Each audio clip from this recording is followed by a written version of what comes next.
Meeting is now called to order. This is a special call meeting. If you would, please join Vice Chairman Langley for our invocation and Commissioner Waters for our pledge. Let's pray. Eternal God, our Father, we are grateful and thankful for this moment in time. We are grateful that you have allowed us to come together one more time to do the business of your county. And God, we just pray now that you would grant us your wisdom and sincerity to do what's best for the citizens of this county. In Jesus' name we pray. Amen. I pledge allegiance to the flag of the United States of America and to the republic for which it stands, one nation, under God, indivisible, with liberty and justice for all.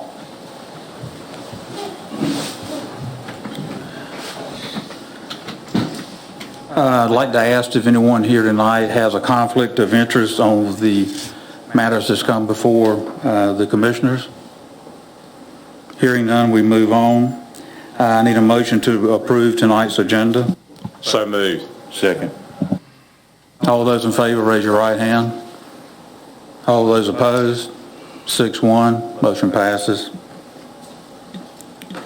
Item for discussion tonight is to go over the Pitt County Detention Center housing of Beaufort County inmates. And I'd like to start out by just kind of giving a short recap of some of the involvement that I've had. I think some of you have seen, if not all, the memorandum, if I can get it out, that Judge Sermon sent out on June the 9th, discussing the closure of the detention center. The people that were summoned for that were myself, Bond County Manager, Ernie Coleman, our designee, from Pitt County, Melvin Malcolm Longhorn, I apologize. He did not show, and Sheriff Paula Dance was there, and Scott Elliott, and Mr. Majors is one of the jailers over at Pitt County. Waylon basically did an overview of that he was going to declare an emergency situation as a result of the timing of repairs and coinciding with the COVID-19 pandemic, and he needed to shut the jail down. He also was going to make a order of commitment that moving the inmates he had the right to move the inmates to an adjoining county where they would obey that order. So we started off like that. We sit down and Judge Sermon started talking about what he liked to do and get input from everyone there. He started off beginning with his opening statement, talked about that we should have built a jail 7 years ago, and the burden that is put on this court system and the sheriff's department would be non-existent, but because of the county commissioners, there is no jail at this time. That's from Judge Sermon's. He also stated that because of the Beaufort County Detention Center is unfit and not a secure place, that he was going to declare an emergency situation because of the repairs that need to be made. And he was going to close the detention center as soon as possible under this order. Waylon asked if anyone had anything to say. The first person that spoke was Sheriff Dance from Pitt County, and stated that she had a block over there that she would rent to us, and that she had been in conversation with Sheriff Coleman, and the agreement was $100 a day for all for 96 inmates, and that was it. And we would have to staff that jail. We went on quite a bit in discussion. Waylon talked to her about some negotiating. We weren't getting anywhere, so he asked myself, a representative from Pitt County, who was obviously Sheriff Dance, Scott Elliott, who is their manager, and Brian Alligood and I went back and asked us to go back in the jury room and try to hammer out some of the logistics of this, trying to get some of the calls down. We were back there 45 minutes to an hour. Not a lot was accomplished. So we came back out and told Judge Summers that we were at an impasse. And he tried to, again, work with the sheriff in Pitt County to no avail. So he decided he was going to go ahead and issue his orders to commitment.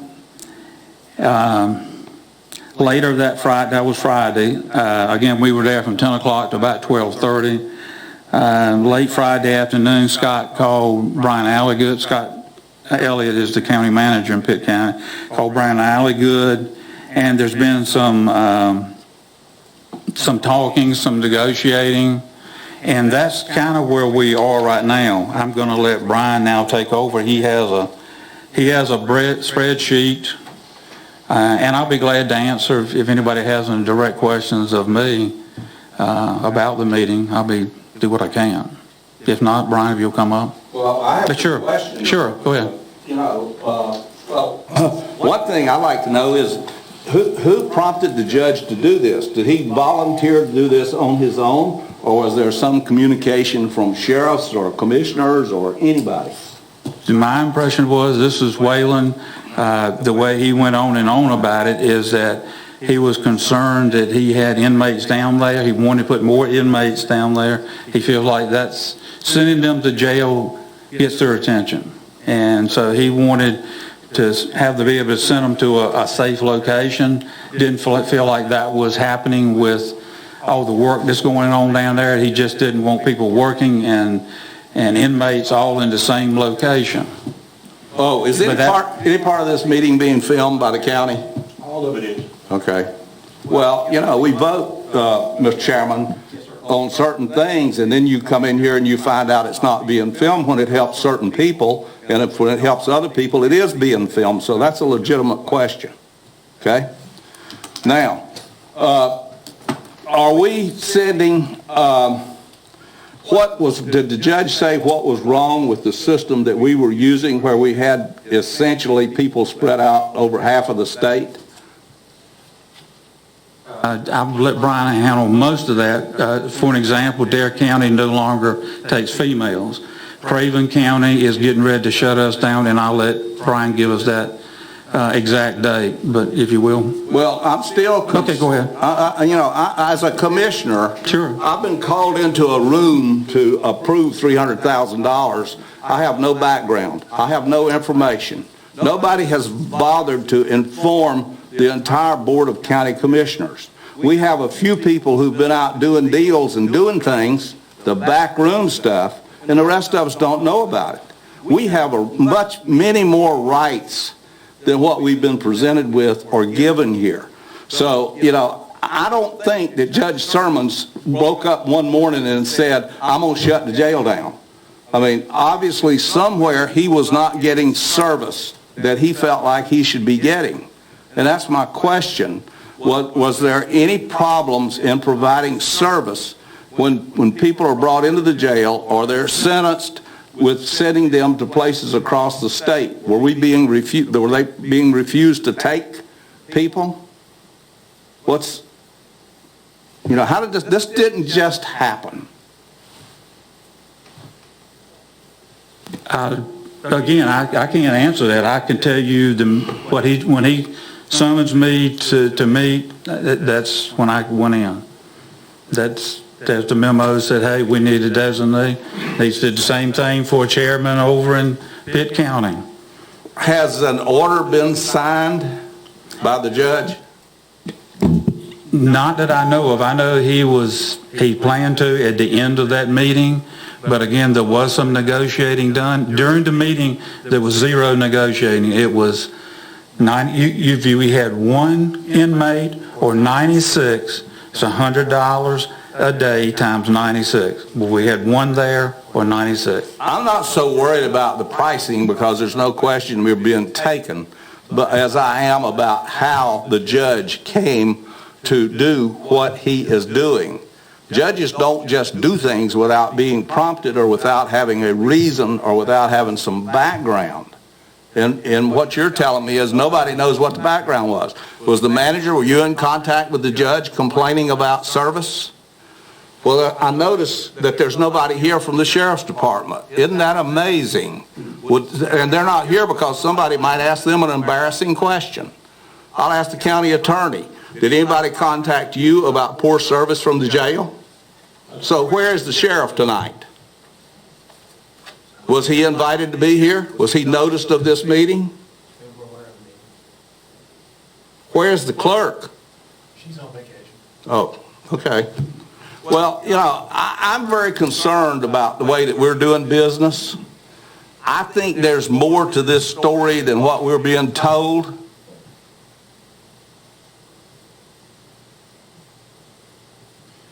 I would agree with that. Commissioner Waters.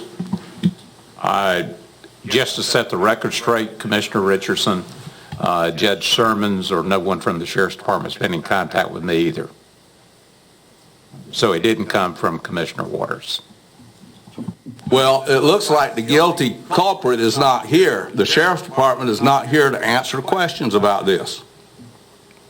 I think they should be here. I think we should shut this meeting down until tomorrow night, till the sheriff can make an appearance. I so moved. Second.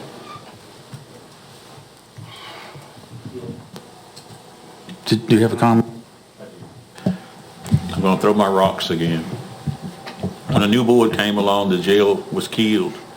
And now you have Judge Sermon saying what he's saying. Well, and I say as far as he is concerned, 7 years ago, he had the opportunity to do the right thing too.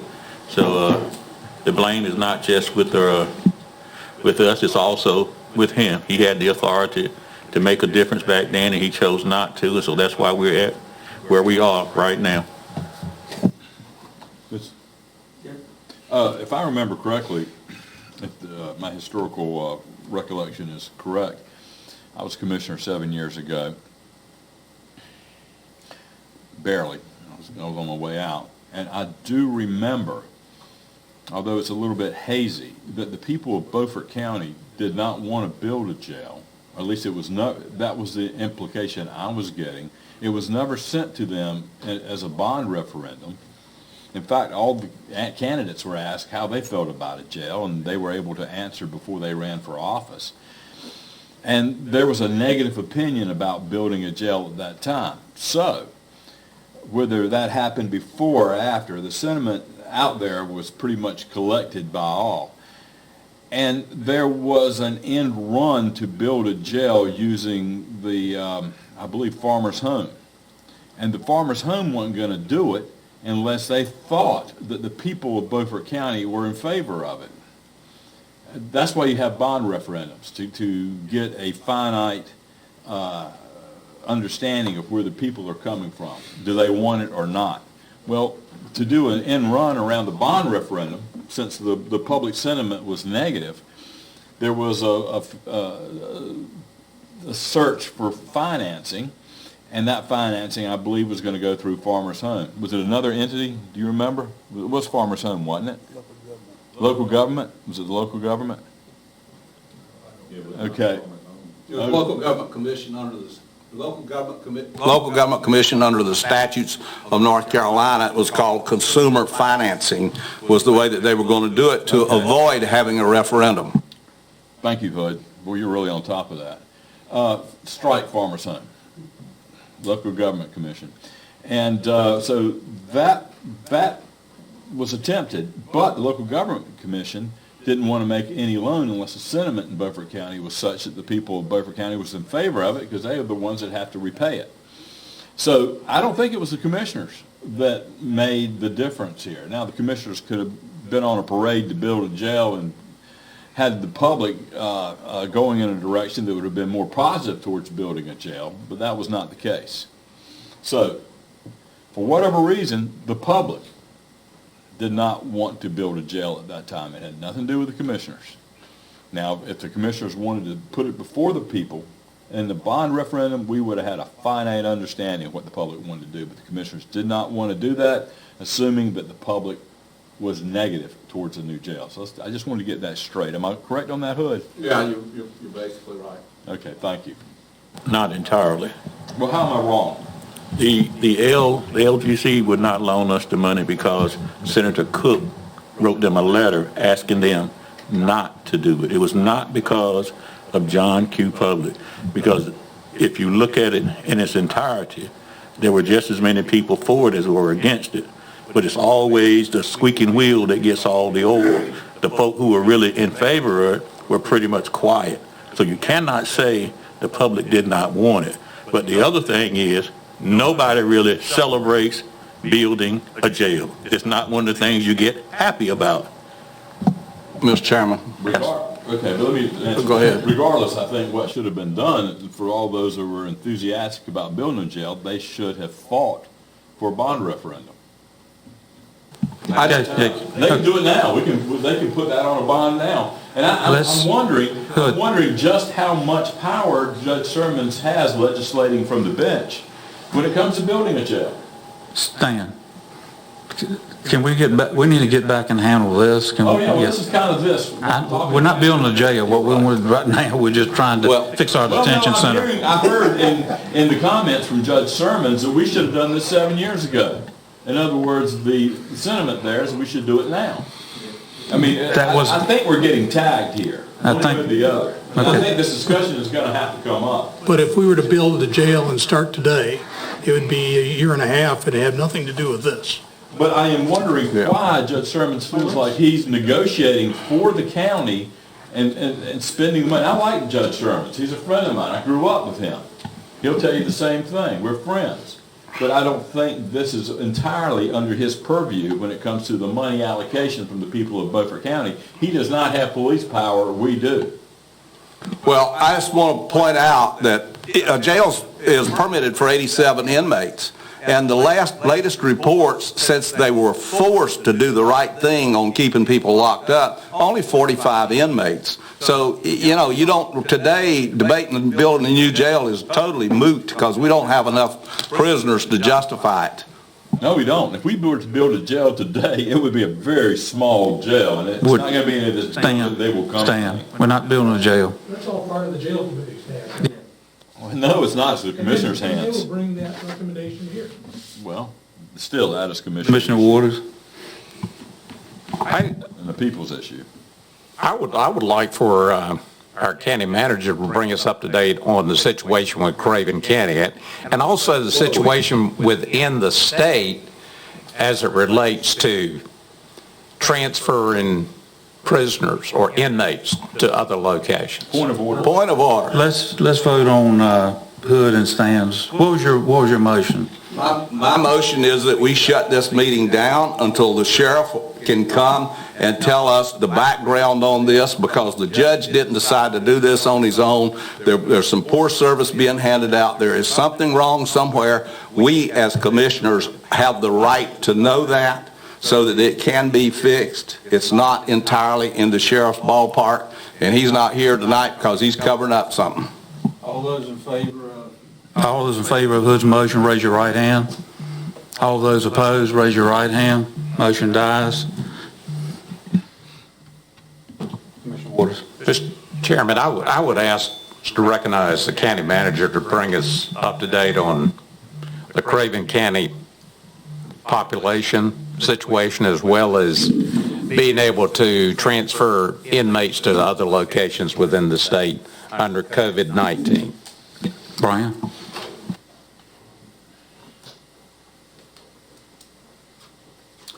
Thank you, Mr. Chairman, members of the board. It is my understanding, or at least what the agreement with Craven County is that we have an agreement with them to hold 40 inmates through July the 6th. That agreement ends July the 6th, and it's my further understanding, in fact, from an email that I received and I think you guys received it about 10 or 15 minutes ago from Chief Deputy, is that Craven County is working on another memo of understanding with Carteret County. I believe they got some work that has to be done. So we are coming to a close on the July 6th term.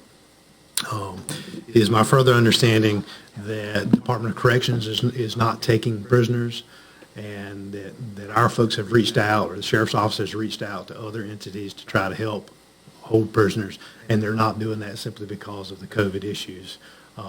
Everybody's really tight on COVID right now. We had a meeting, I guess it was 3 going on 4 weeks ago, where we talked about that. The opportunity arose that we should have a conversation with Pitt County to talk about that, since they had an entire block that's made up of 4 pods with a capacity of 96 beds, that would be an opportunity maybe for us to talk with them about doing that, because we would have to shut the jail down as we complete the final piece of this, where we work on the outside doors and tear out the control system. So that is where those conversations began. The operational piece of that was discussed between the sheriffs. The last time we had a conversation, when we were doing the fireproofing, you may recall, we were going to have a conversation with Pitt County about using some of their facilities. I had reached out because I think a couple of commissioners had some conversations with some of the Pitt County commissioners about that opportunity. I reached out to the county manager, and then got a call back from the county manager that said, you need to have your sheriff call my sheriff. So that kind of stepped us out of it. That deal eventually fell apart. Now we find ourselves back in that same situation. So the operational issues were discussed between the sheriffs. It's my understanding that initial number was $100 per bed, and it was for all 96. There was a meeting, as I understand, and I sent the board that next day an email as to my understanding of that meeting. There was a meeting on last Tuesday, with the Sheriff's Office and representatives of the Sheriff's Office and Judge Sermons. In our meeting Friday, Judge Sermons said that was a meeting to discuss.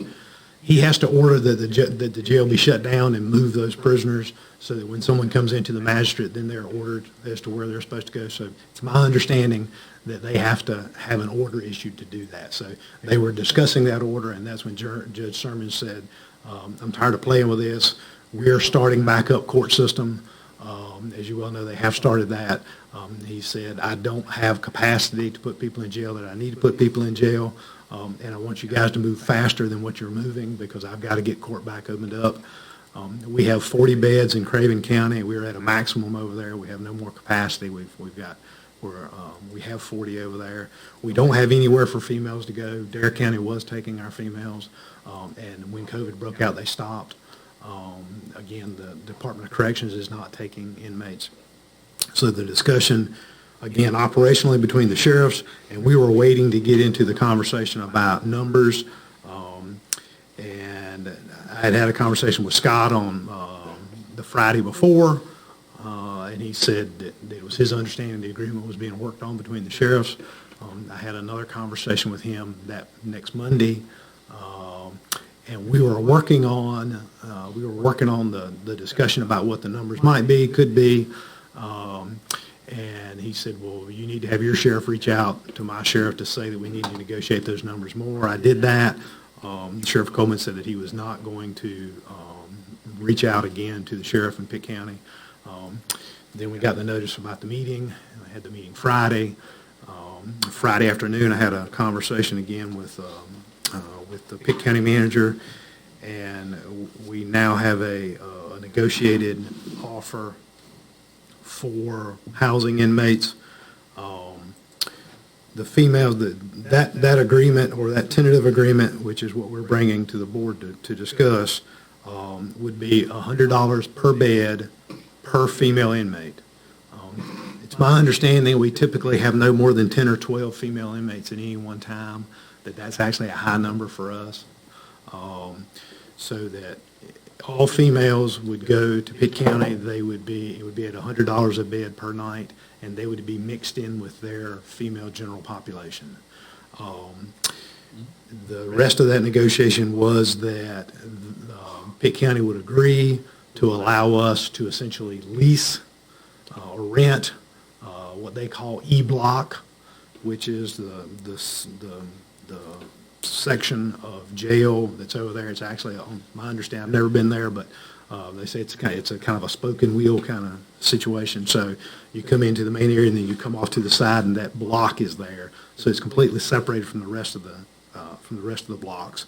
That they would allow Beaufort County Sheriff's Office to staff that block, which is what we're doing over in Craven County with our detention officers. They would require us to lease from them a minimum of 75 beds. That would be at $75 per bed per night. If we went above the 75 number, if we went 76, so beds number 76 through 96 would step up to $100 a night. You wouldn't have to buy them as a block. You do have to buy the first 75 as a block at $75 each, but number 76 through 96 is at $100 a bed per bed as you use it. There is a 60-day term where they would allow us to do that for 60 days once we moved inmates over there. If we went beyond 60 days, then all the beds would go to $100 a night. And one of the pieces that we've got to, if we're going to make that deal with them, they've got some air conditioning units that they've got to replace. They're on track to do that. They say it'll take them 5 to 7 working days to do that. It's going to cost them a little over $19,000 to do it. What they're asking us to do is make a prepayment of that $19,000 to them, and they would credit that against our bill for the next month. There is a 7-day out in that agreement, and you've got a copy of the agreement. It's not the latest agreement. In fact, Scott, just about 10 minutes ago, Scott sent me one that had the updated numbers. But generally, it's the same, except for the updated numbers. There's a 7-day out for any reason. So our intent would be to move inmates over there, to get them out of Craven as soon as the HVAC units are fixed or installed at the Pitt Center. Move the inmates over there. We've got to do that before July the 6th. Get the inmates over there, have the Sheriff's Office staffing that, and then we would be there for a maximum of 60 days. It's our understanding from the construction contract that MTS says they're very confident they can be done by the first week in August. So that would give us a little bit of cushion, because we would probably end up being about mid-August with the 60 days. The services would include meals, routine medical, like sick call, medicines dispensing, those kind of things, would all be under the per diem rate. Obviously, like at any other facility, if an inmate has to leave the facility to go to medical, we're responsible for that medical, just like we're responsible for that medical if they're here. The Pitt County would take care of coordinating that movement, but we would obviously have to pay for it, and we have to pay for any medical expenses outside of the jail, like if they had to go to the hospital. They would also provide our folks with radio communications while they were there, and the things like canteen, video visitation, and other inmate things would be covered through that agreement as well. So that is essentially what that agreement was negotiated back to, and that's why we asked the board to come together on a special meeting so we could figure out where we needed to be on that, because we are kind of on a timeline. So I'd be glad to answer any additional questions that we may have. John? Okay, you go ahead. Go ahead. What are we paying Craven right now? We're currently paying Craven $70 for 40 beds. Okay. And do we have stop loss on the medical? We do have stop loss on that. Okay. Yes, sir. That's a plan that was put in place Okay. last year before last. And can the courts do video with Pitt? I don't know the answer to So we could cut down on the transfers back and forth? that. I don't know that they have video arraignment Right. capability here in the courthouse. I think they do over at Pitt County, I think, but Okay. I don't think they have it here. You can't do but the first arraignment anyway. Yeah, yeah, but everybody has one of those. Yeah. And what is how many times have we gone over 75 in male population? Well, they haven't recently. Male or total? Male. Okay. The concern with that was, is that we don't know what kind of capacity they're going to end up with. I mean, what we heard Friday from the judge was, we're getting ready to start locking people back up. For the last couple of months, we haven't locked people up. Probationers haven't been what they call quick dips, where they put them in when they violate and pull them back out. I don't think they've been doing that. That's my understanding, and they're anticipating more of those coming in. So our goal, of course, would be to try to keep it below 75, if at all possible. So what are they doing with the females right now, if they're coming in? The magistrate's got to put them someplace. The last female that they had down there, they held downstairs or in the jail, and then they moved her to a drug treatment facility, I believe is what it was. But we've been fortunate that we haven't had, they've had to hold them. And what we've got to do now is completely vacate that facility so they can finish the control panels and the doors. Well, when Ray and I were in there, I don't know, a couple weeks ago, wasn't it? There was one person in the whole jail, and that person was being released. Oh, so it's been vacated, I would think. Well, it's been open for receiving. Right. When folks go to the magistrate and they say, you're going to now stay, they've been booking them and then shipping them out, carrying them to Craven. So what this would do is essentially, and it's my understanding, I've not been through that system, so I don't know exactly how that works, but for what I understand, what I hear them call is the blue sheet, what this would do would be completely close the jail, so that if you went to the magistrate, when the magistrate issued you what they said was a blue sheet, that blue sheet would say, you now go to the Pitt County Jail. Right. You are received at the Pitt County Jail. In the past, you were received here at our jail, and then the sheriff's office staff figured out somewhere to put you, either in Craven or wherever. But now, it wouldn't exist. The magistrate would still do their thing, but they would immediately go straight to Pitt and be received. Right, all the intake would be there. Yes, sir. Okay, That's my understanding. which is what they do at regional jails. Yeah, that's right. Commissioner Langley?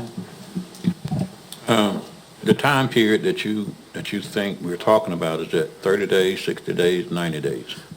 The agreement that we have with them is 60 days. That's under the $75 for 75 beds. It's our belief that we're going to be, in fact, they received a shipment today of the sliding mechanisms. They were delivered this morning. So they're going to go to work heavy on those. There are some locks that are still not here.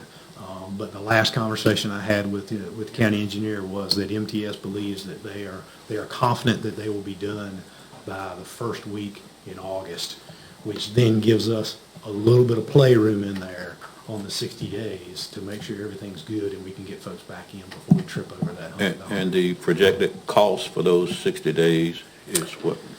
So on your if you go into the packet that I gave you, you'll see a spreadsheet there. It says Pitt County Detention Center offer. So what, in figuring, we had to start somewhere. So it says for female inmates in Pitt general population, $100 per bed. I assumed 10 females a day. So for the 60-day period, that's $60,000. It's really the only way to figure it, to say that's what we anticipate. I don't think we'll go over 10, and I don't think we'll actually use that many, but I don't want to not have the appropriate amount. For 2 months, for 60 days, yes, sir. It's $1,000 a day, 10 females at $100 a day. And then under the male inmates, you'll see there's a 96-bed capacity. We're required to essentially purchase 75 of those beds at $75 per night, whether we have one inmate in there or whether we have 75 inmates in there. So that would be $337,500, which is our requirement. And then anything above that, bed number 76 through bed number 96, is $100 per bed per day. Now that, we would have to put someone in that bed to be charged for it. We don't automatically get charged. We don't have to hold those beds.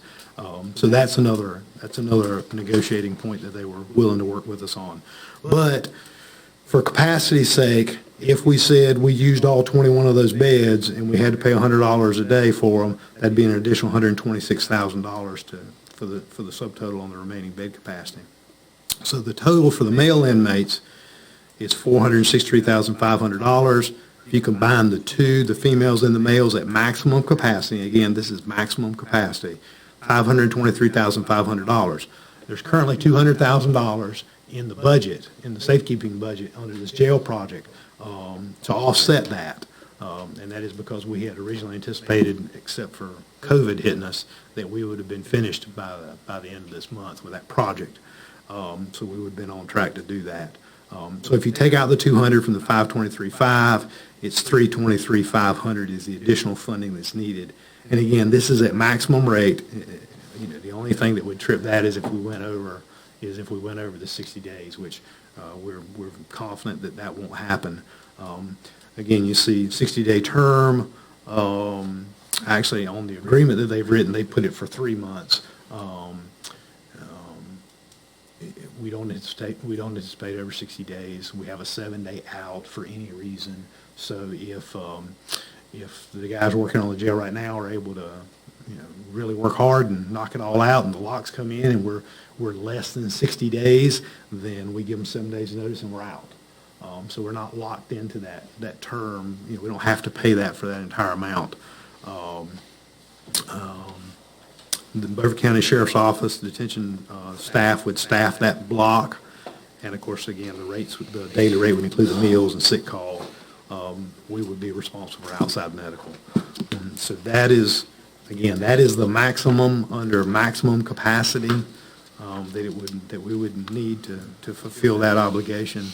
And you have a budget amendment that shows that for your consideration if you so choose to move in that direction. And you say the maximum, excuse me, Mr. Chair, you say the maximum for those 60 days, if everything falls in place, which I'm very, very skeptical of MTI, MTS, whoever making locks, because you never know what trouble they're going to run into. But what you're saying, the maximum, if everything falls in place, is 570, was it 5? Yes, sir. It was 5, the total was 523.5, but there's 200 already in the budget that we would be using anyway.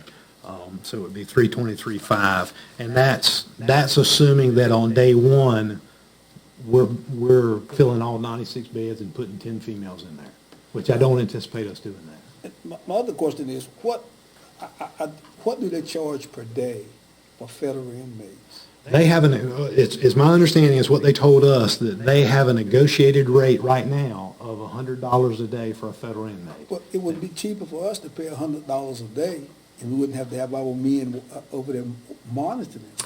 We had that conversation. They do not have staffing to do that. In order to do that, they would have to staff up. It would take them about 3 months to staff up to be able to do that. That is, it's my understanding that's something that Sheriff Dance has been asking her Board of Commissioners, would they allow them to staff up so that they could start taking federal prisoners and generating that revenue. They are not in a position to be able to do that right now. Another question, as we check around in other jails, like Bladen County, they build this brand new jail. Them and us were building the same jail at the same time. Edgecombe, I'd hate to send them to Edgecombe County because they're having a terrible time with that virus. But did we check around with any other facilities besides Pitt County? I have relied upon the Sheriff's Office to have those conversations with fellow jailers. I don't have those contacts. I did reach out to Washington County, to the manager there, to talk to him about females. And they were not able to do that because they are isolating. They're using their female section to isolate inmates as they come in and hold them so that they don't have issues. I mean, you got, what's the county up there? Chatham County. Randolph County. They have a new facility. Morganton, Burke County. and I know it's blatant, isn't it? And maybe, I mean, look like now, we don't have no options. Look like the high horses just rode in on the road. And I think what Sheriff Dance was saying, as Brian was saying, to the Fed said, hey, we want you to house some prisoners, 60 days to vet them. She said she's very peculiar about that. And then 30 days to train them. So there would be a 90-day wait. So that's the reason that we just decided, can we roll those guys from Craven County over the pit? And of the prisoners that we are talking about, I mean, the judge said he wouldn't start sending folks to prison. I mean, the prison, the inmates, and I'm not going to call them prisoners, some of them are in there just because they can't make bail or can make bond. And all that 80 or 60, whatever we have, is not in there because they robbed Wells Fargo. Some of them is in there for child support, fraud, or some other these little minor things. How many of those, I mean, I hate to say this, but how many of those could we stand the bond to minimize this number? I mean, if they're under $10,000 bond, you don't have to put up a $75, $80, $100. I couldn't answer that question, but I would defer to the county attorney. I'm not sure you have. I know, I'm just being facetious about that. Yeah, I'm not sure you're allowed by statute to post somebody's bond. But what I'm saying is, a lot of them is there because they can't make bail. It's not, now the judge have the authority to say, hold him till I come back. He might not come back in 6 months, right? You got some judges that's rogue enough to do that. Hold him until I come back, and they got to sit down there and rock until he comes back, until he completes that circuit.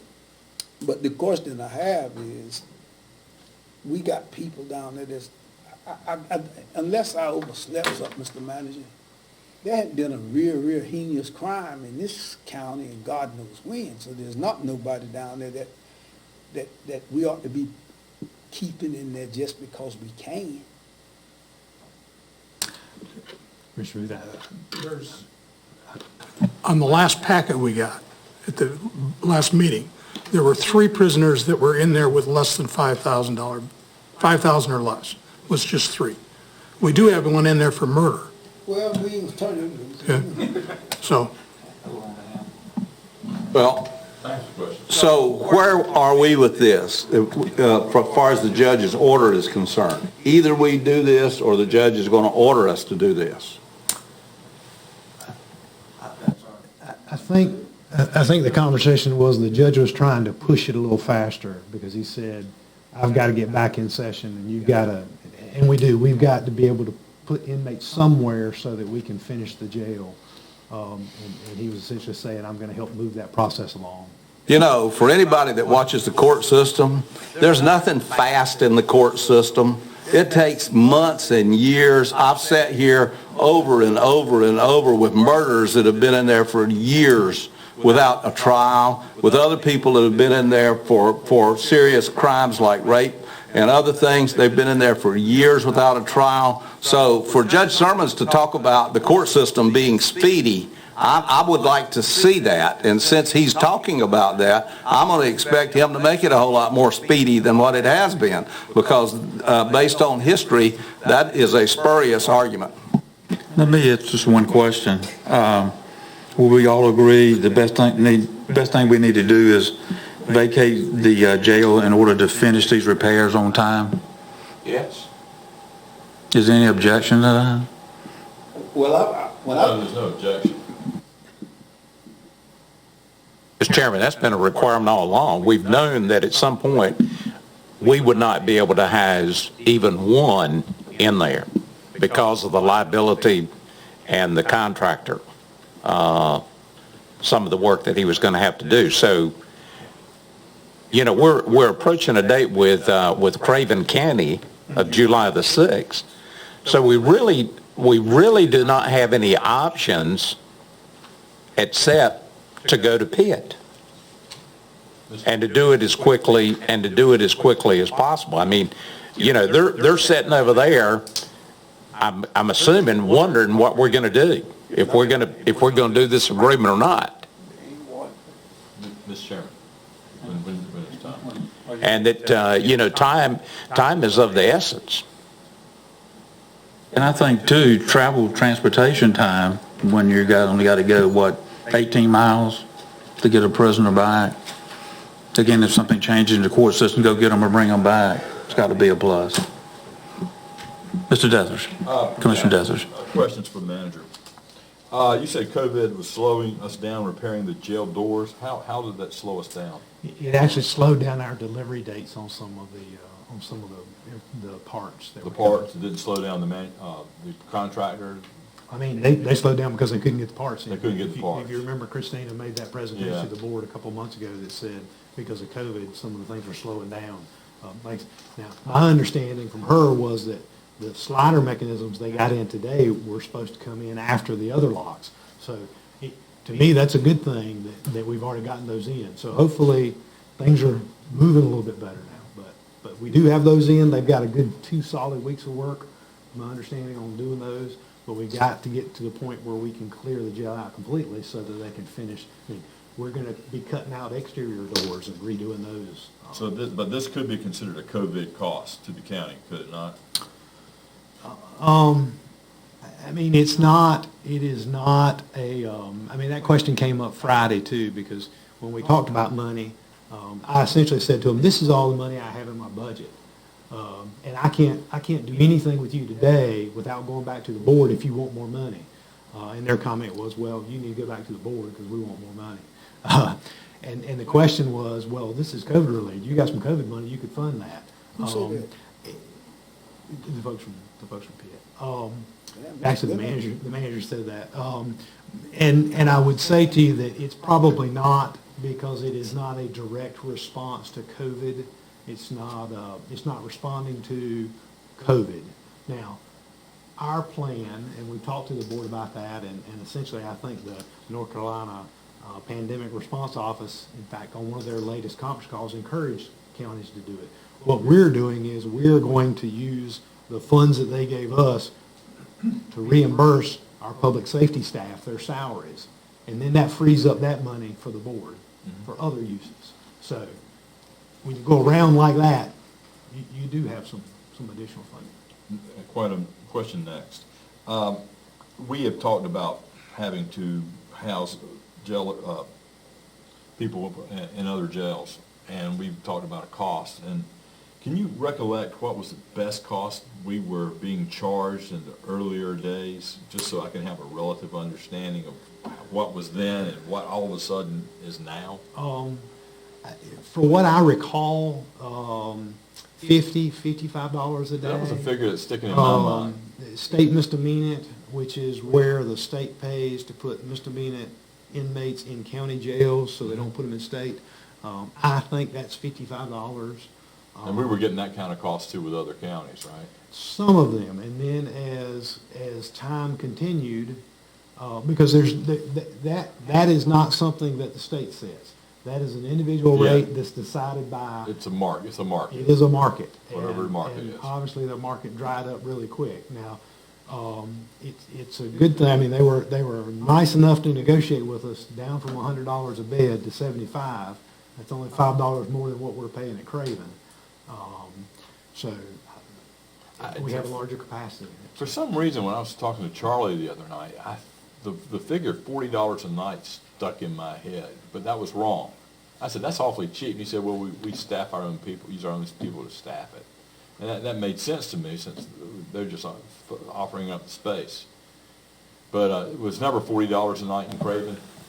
No, it was 40 beds. 40 beds, yeah, I see that. $70. Commissioner $70 Dethridge, a bed. that used to be the old jail fee that came down from the court system, was $40 a day jail fee. That's what people who were committed to the jail used to have to pay, the jail fee, and it was $40. Oh, thanks. Appreciate that.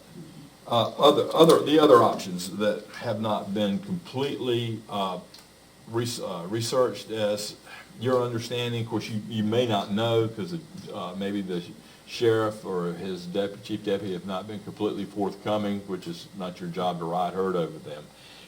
One of the reasons I think it's important that they speak to us is so we can find out, for the record, what they have done and what those figures are. Because we're really making a lot of decisions with Judge Sermons getting involved, putting us in a hammer and anvil situation, in a very bad position to be negotiating with an adjoining county. Does that make sense to anybody but other than me? What I would like to do, since this is something that we don't really get to negotiate, and I don't understand why we don't negotiate it, since we're the ones that tax the people of the county, but the sheriff negotiates it. Why shouldn't we talk to the sheriff about those negotiations and find out if he has done all he can do? Does that make sense? I mean, it's kind of important. It's a lot of money. And I think we owe the people of Beaufort County who pay the freight, not only for the sheriff and his staff, but for the jail. We need to know what's happened. We need some kind of historical context on these negotiations. And I'm sure since this is such a big piece of what the sheriff does, he's got very good records as to what he's done, who he's talked to, when he's talked to them. And either he probably won't see the sheriff because I don't think he's been here since I've been a commissioner, but maybe the chief deputy would come here and talk to us. Now, I say since I've been a commissioner with him as a sheriff. I remember years ago when Alan Jordan would come, and then Chief Deputy Harry Meredith had to pick up the slack after Hood ran out and off. You're laughing. That was funny. But I remember even back in the days when Sheriff Shepard would come and speak to us at length. He was very open about his business. So, but I think it's important, after taking you guys on that little historical path, that we talk to the sheriff or his representative. Seriously, and I say we meet another night to do so. I think we'd be moving rather hastily, having a judge legislating from the bench what the people of Beaufort County should pay and not pay, inserting himself in the negotiations as you spoke of. He sounds like he's a very big part of the negotiations. But I don't know if that's the proper way that this is done. I don't think he's the money guy. We're the money guys. I don't even think the sheriff is really, by statute, the money guy. I know we are. Yeah, you had two money guys, and again, you got the sheriff in Pitt County, and then you got the Beaufort County. Are they by statute the money guys? Not the money guys, but they're stating what they need, what they've been told from their county manager. Well, could the county commissioners make a decision there? Or, I mean, Pitt County? Yeah. Pitt County is set. They can make a decision, as well as we can make a decision. I just want to have more information. I have a question that goes along with what Stan's talking about of the county attorney. Is the Beaufort County Sheriff's Office a body corporate? A body corporate. Mm-hmm. It's an elected. Is he a body corporate under the law? I think probably is. He raises his own revenue. He makes his own decisions front to end. Body corporate covers a lot of things. I don't know the answer to your question. Okay, well, that's a good answer because I don't think he is a body corporate. And we've got a situation here in this agreement where the Beaufort County Sheriff's Office, as a body corporate, is conducting business with the Pitt County Sheriff's Office as a body corporate. And I challenge that.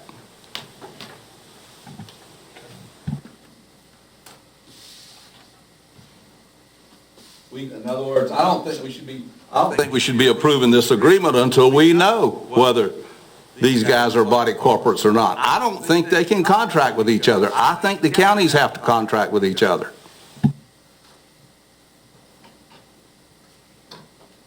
Mr. Chairman, Commissioner Waters. it's my understanding our duty as commissioners, as it relates to the sheriff's office and to the detention center, is that we furnish the building. We chose to go into a construction project to upfit the door locking mechanism. And we knew when we went into it that we were going to have space. And those alternatives have run out. And the only alternative we have is with Pitt County.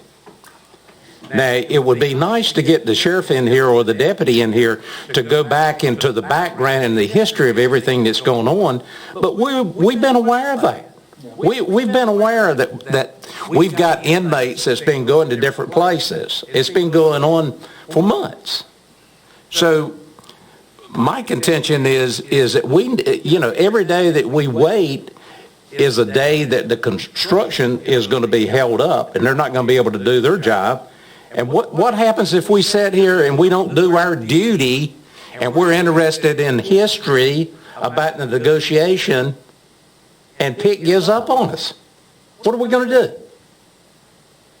Are we going to take him to Commissioner Deathridge's house?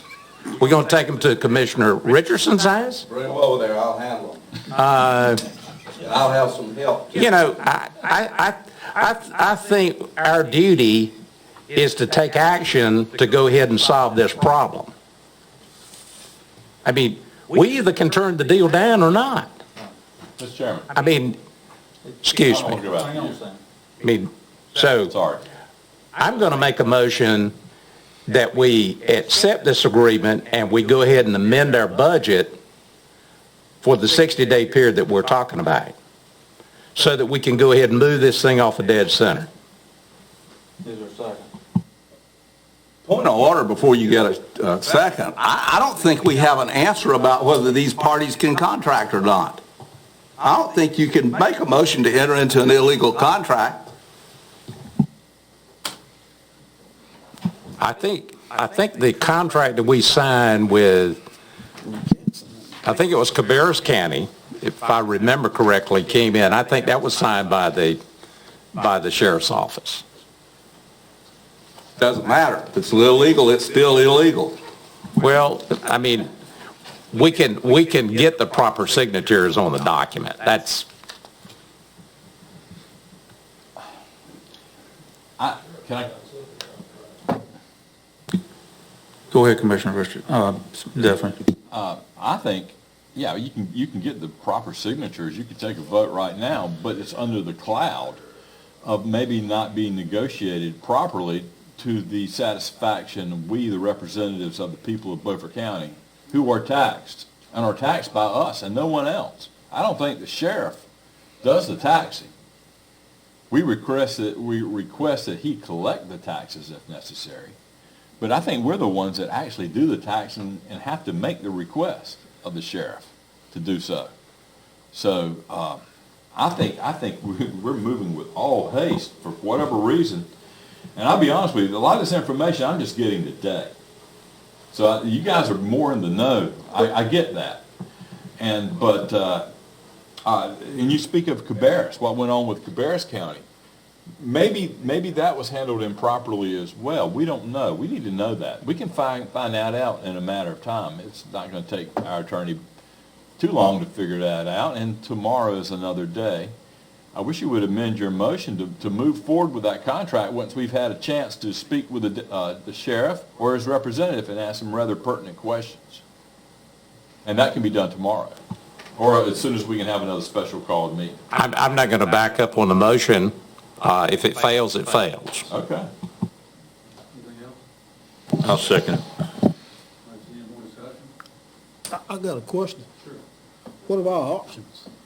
I mean, everybody. We don't know. Yeah. We need to find out Well, quickly. everybody has kicked us to the curb. Well, I mean, what is, what? I haven't I mean, been advocate. We don't know. We're being told what to do. Yeah. I'm not getting a lot of information. Well, I will be the first to tell you, when I left home, my mind was already made up that I wasn't going to vote for this because I thought it was going to be $1 million. And I appreciate whoever negotiated it down to 323,000. Well, we got 200 already allocated according to the manager. Am I correct?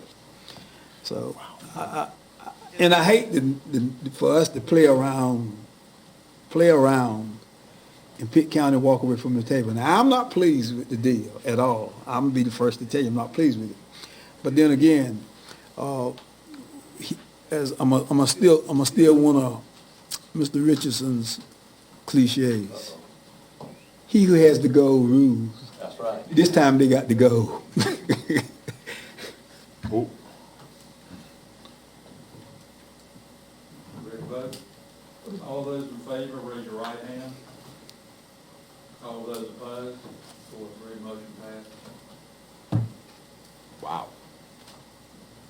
You guys have no interest in finding out about what's been negotiated with whom? Are we protecting somebody here? I'm not getting a whole lot of information. I think that we're just operating in the dark and throwing the people's money around willy-nilly. Mr. Richard, he was invited today. Yeah. We don't have the authority to drag him in here. No. But he can dictate what contracts we enter into. Yeah. And sign, right? Is that correct? That's what you're saying? Yeah, he's all powerful. Yeah, he's the He's the king of Beaufort County. What And he's we? body corporate, according to you guys. You signed for him to sign a contract. Who would protect him? I don't get that. So move to adjourn. All in favor, raise your right hand. Adjourn.